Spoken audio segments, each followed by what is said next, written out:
अर्जुन चैतन्याला सांगतो तिला असं गिफ्ट द्यायचं ज्या कारणाने तिचा पाय बघता येईल. तर चैतन्य विचारतो काय? तर तो म्हणतो की ते पायात असतं ना, ते पायात घालतात. तर चैतन्य म्हणतो झुमझुम. तर अर्जुन म्हणतो झुमझुम तर ते लहान मुलांसाठी असतं. तर तो परत आठवायला लागतो चैतन्य. तेव्हा म्हणतो पैंजण. तर अर्जुन म्हणतो हां पैंजण. तेव्हा चैतन्य म्हणतो ती काय पैंजण घालणार आहे का? तिला आवडेल का? तेव्हा अर्जुन विचार करतो. मग म्हणतो की ते एका पायात घालतात ना, ते तर ती घालूच शकते. आणि तो म्हणतो त्याला काय म्हणतात? तेव्हा चैतन्य म्हणतो आठवत नाही आहे काय ते ते दोघंही शोधायला लागतात. तेव्हा चैतन्य मोबाईल काढतो आणि त्याचा शोध घेतो. तेव्हा त्याला कळतं की त्याला अँकलेट म्हणतात. तेव्हा अर्जुन म्हणतो राईट अँकलेट. ते तर ती घालू शकते ना एका पायात, आणि तोच पायात घालणार ज्या पायात ते खूण आहे, ते बघता येईल. तेव्हा चैतन्य म्हणतो गुड आयडिया. तेव्हा ते अँकलेट शोधायला लागतात ऑनलाईन, पण त्याला 4-5 दिवस लागणार असतात. त्यामुळे अर्जुन विचार करतो तो स्वतः जाईल आणि ते खरेदी करेल. तेवढ्यात दोघांनाही बाहेर कोणाचा तरी खोकल्याचा आवाज येतो. ते दरवाजा उघडून बघतात पण तिकडे कोणीच नसतं.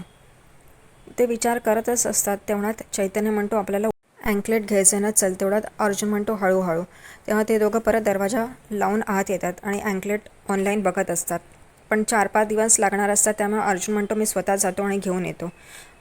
पण जेव्हा मी हे तिला देईन, तिला घालीन प्रियाला, तेव्हा तू सायलीला बाजूला ठेवायचंस, तिला रूममध्ये येऊन द्यायचं नाही. तर चैतन्य म्हणतो हे कसं शक्य आहे?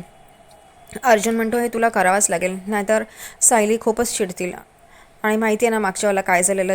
तन्वीचं नाव घेतलं तेव्हा किती चिडल्या होत्या, काय काय करावं लागलं. तेव्हा चैतन्य म्हणतो हे कसं शक्य आहे, मी नाही करू शकत. तेव्हा अर्जुन त्याला नाना प्रकारे ब्लॅकमेल करून एकदाचं करायला भाग पाडतो. अर्जुनला बाहेर जायचं असतं अँकलेट खरेदी करायला. तेव्हा ते दोघं बाहेर येतात. ते म्हणतात की सायलीला सांगायला हवं की तो बाहेर जातो आहे आणि त्याची नंतर मीटिंग आहे, त्यामुळे रूममध्ये तो एकटाच असेल. दुसरीकडे सायली प्रतिमा आत्यांना बोर्डवर लिहून वाचायला लावत असते सगळे शब्द आणि त्याची वाक्य. प्रतिमा आत्या ही वाचत असते. तेव्हा पूर्णा आजी आणि कल्पनाही तिकडे येतात आणि त्यांना खूप आनंद होतो. प्रतिमा थोडं थोडं का होईना पण बोलती आहे. ते आल्यानंतर थोड्या वेळाने प्रतिमा म्हणते मी रूममध्ये जाऊ का? तेव्हा सायली म्हणते जा. प्रतिमा तिथून निघून जाते. तेव्हा पूर्णा आजी सायलीला म्हणतात हे तर खूप चांगलं झालं, पण देवानी पण कसं केलं आहे? प्रतिमाला तर आपल्याकडे पाठवलं, पण तिची स्मृतीच नाही आहे आणि वाचा पण आली आहे, पण तिला काही नीट बोलता येत नाही. तेव्हा सायली म्हणते आपण विविध प्रकाराने त्यांना शिकवूया. तर पूर्णा आजी आणि कल्पना एकदम आश्चर्याने तिच्याकडे बघत असतात. तेवढ्यात ती आपला फोन उचलते आणि प्रतिमा त्यासाठी वाक्य बोलत असते आणि ते बंद करून पुन्हा ऐकते.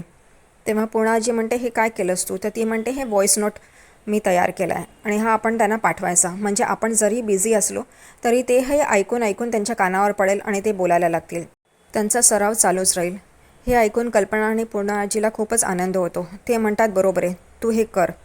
आणि ती तसंच करत असते. तेवढ्यातच रविराज तिकडे येतात आणि ते म्हणतात अगं हे तू काय करते सायली? तेव्हा तेव्हा सगळे त्यांना सांगतात की हे असं व्हॉईस नोट प्रतिमाला पाठवलं तर तिचा सरावही होईल आणि तिच्या कानावर शब्द पडतील.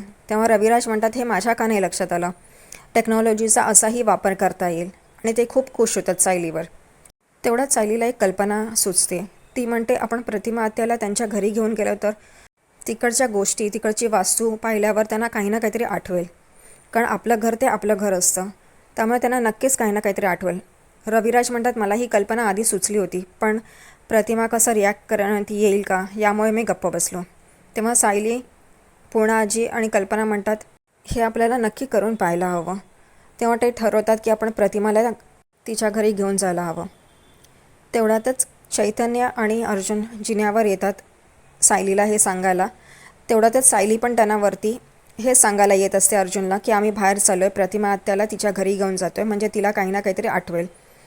हे ऐकून अर्जुनला खूप आनंद होतो की आता सायलीला खोटं बोलावं लागणार नाही की मीटिंग आहे आणि तो प्रियाबरोबर असेल.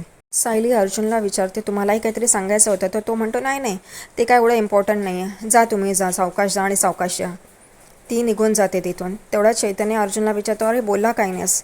तर अर्जुन म्हणतो अनाईसा ते लोक जातातच आहे ना, म्हणजे तुलाही सिक्युरिटी गार्डची नोकरी करायला नको. आपल्याला रान मोकळंच आहे, चल लवकर चल, आपल्याला प्लॅनिंग करायचं आहे. म्हणून ते दोघंही अर्जुनच्या रूममध्ये निघून जातात. आणि इकडे रविराजसुद्धा तयार होऊन येतात. तेव्हा विचारतात की प्रतिमाला सांगितलं का? तेव्हा कल्पना आणि पूर्णा आजी सायली म्हणतात, नाही आता आपण जाऊया सगळे तिच्या खोलीत आणि तिला सांगूया. ते प्रतिमाच्या खोलीत येतात. तेवढ्यात बघतात की प्रतिमाचं डोकं खूप दुखतं आहे. कल्पना सायलीला म्हणते, तिला ताप आलाय का बघ. तर ताप आलेला नसतो, फक्त डोकं दुखत असतं. तेव्हा सायली म्हणते, आता आपण जाऊ नाही शकत, त्यांना आरामाची गरज आहे.